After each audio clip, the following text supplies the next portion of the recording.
Here we are, starting video number 11. We'll be talking about Chapter 5 introductory material in this video. You now have all the tools that you need to solve most any problem that we'll see in engineering economy.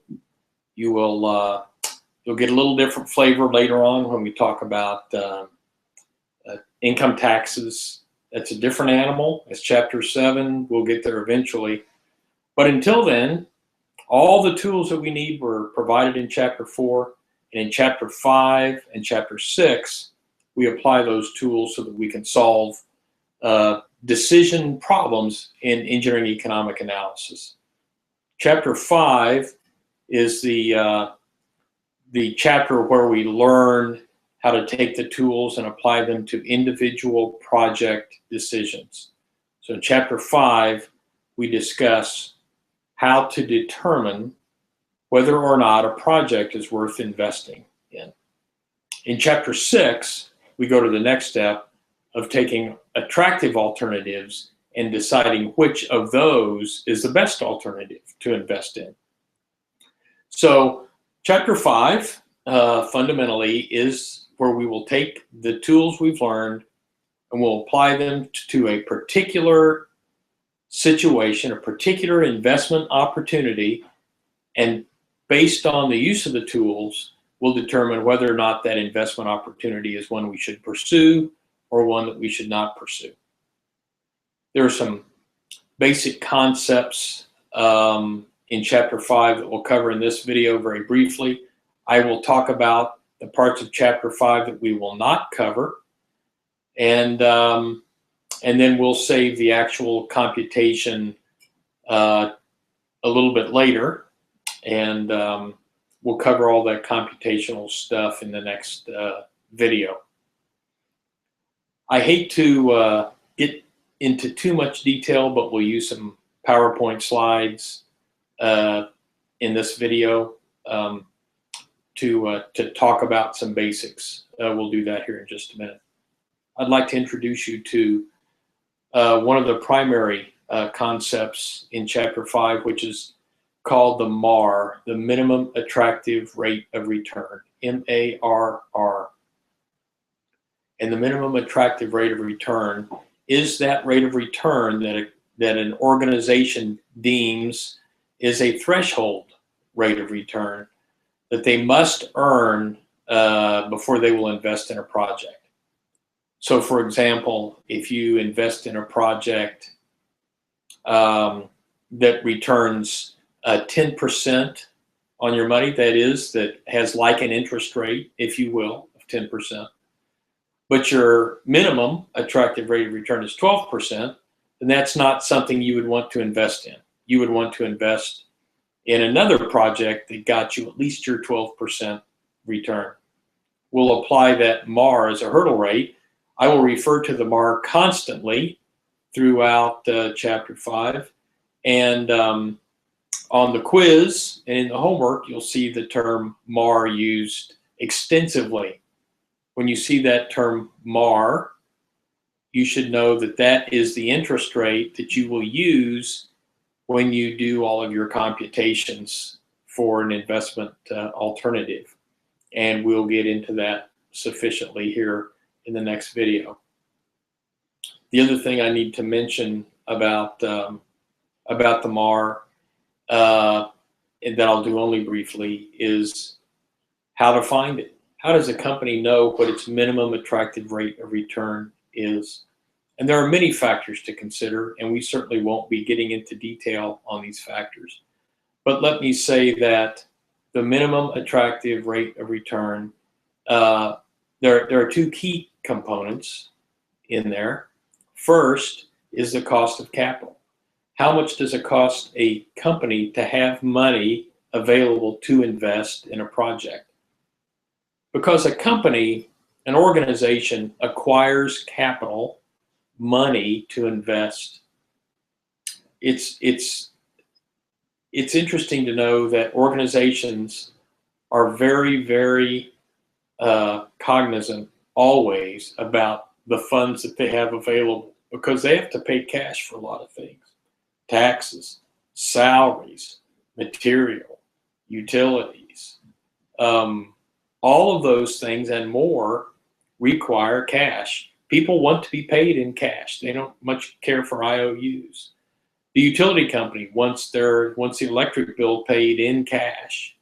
The gas company wants to be paid in cash. Your vendors, your suppliers, they all want to be paid in cash. So having money available is very important. And a company acquires funds from a variety of sources. These funds might be from, they might borrow money from the bank. They might issue stocks, or they sell a piece of the company to an investor for a certain amount of money.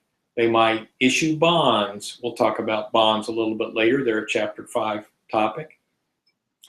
There's all sorts of ways that a company acquires funds, and each one of these costs them a certain amount of money to get that money.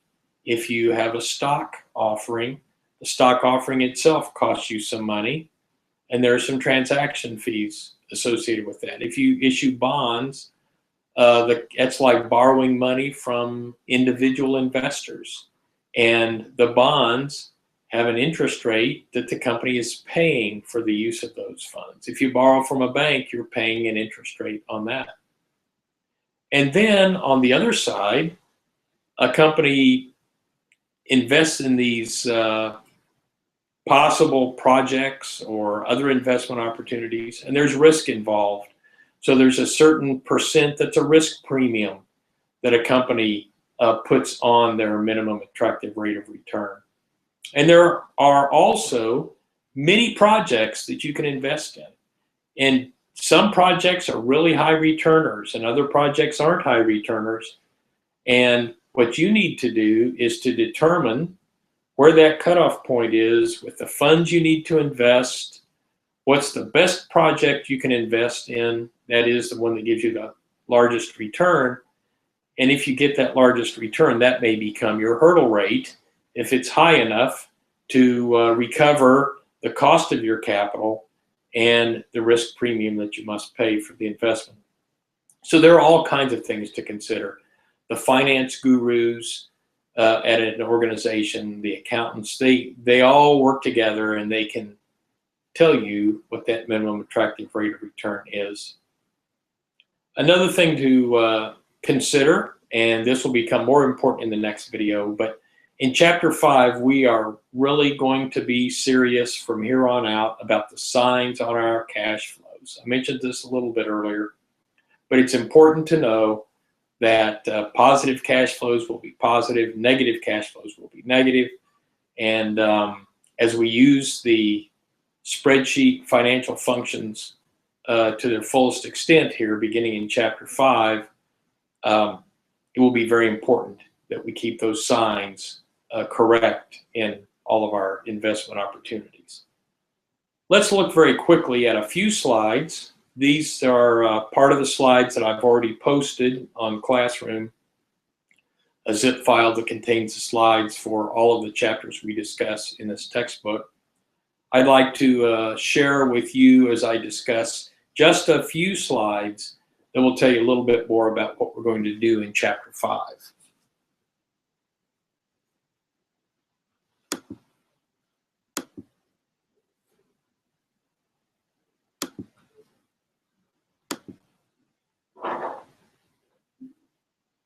Okay, there we have it.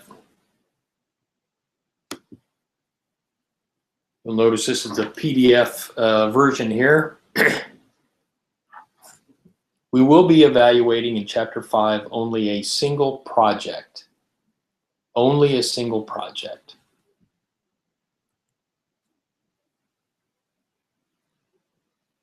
And we want to determine project profitability, but really what this is determining whether or not we'd like to invest in a particular project.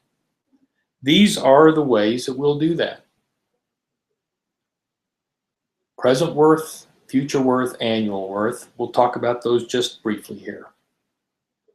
present worth is essentially P, the present value at time zero of all the cash flows for a particular project.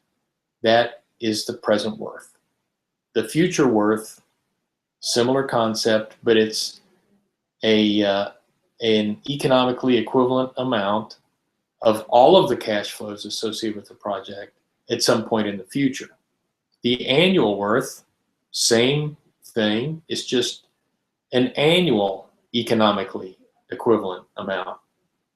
When we get to those, you'll see that it's essentially exactly the same thing we've been doing. We're just taking all of the cash flows that are for a particular project and we're moving it all to the present, or we're moving them all to the future, or we're converting them all to annual values. The internal rate of return is a rate of return that equates all of the cash flows to zero at the present. That may not mean much to you now, but you should know that the internal rate of return is one of the most popular measures of profitability for a project. You might have heard it referred to as rate of return, or return on investment, or ROI.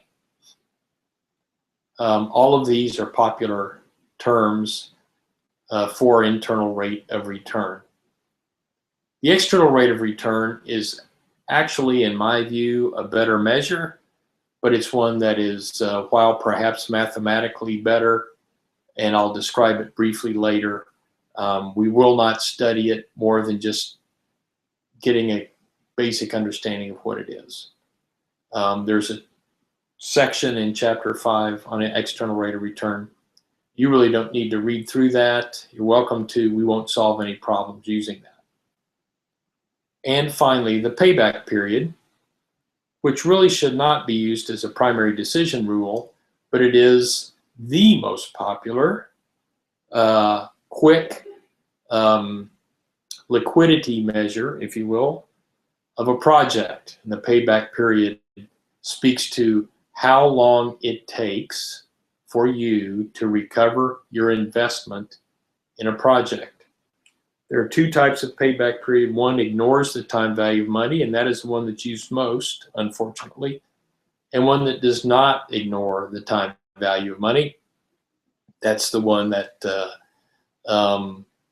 I think is a little bit better anyway, and that's the one that we will also be discussing in chapter 5. And that's it for chapter 5. It's really only going to take us a couple more videos, I think, maybe 3, but not very many to get through chapter 5. It's a repeat of the tools and the use of the tools, the application of the tools from chapter 4 to chapter 5.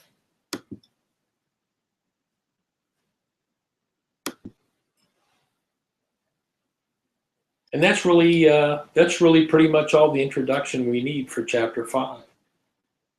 I think you'll find it to be a very logical extension from what we've just finished. And in the next video, video number 12, we'll look at the present worth and the future worth and the annual worth methods to compare, to use the tools that we have on a particular investment project to then draw a conclusion about whether or not that investment is one that's attractive to us based on our minimum attractive rate of return. So that will come up in the next video.